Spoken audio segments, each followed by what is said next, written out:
vous faire.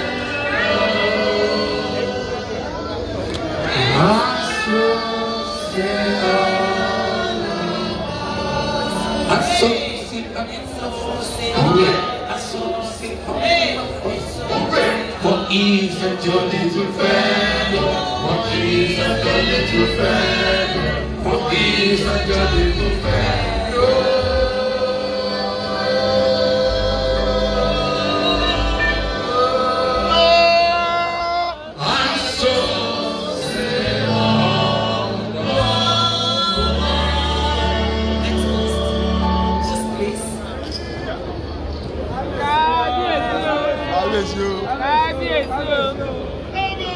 Kábíyèsí gbọdún ọdún kan ní àkàlàmàgbò lórí ààrẹ rúgbàgbà oríire ní ṣeré láṣẹ Elédùmarè ẹni gbẹgbìn ẹni gbèsè ẹni jẹni tí wọ́n tọrọ fún ẹni nígbà báràkẹ tó jẹun ẹni ìjọba àná ọdún ọ̀nà láṣẹ Yorùbá ní pé ogbó kábàlógbó alágbàrún àgbóró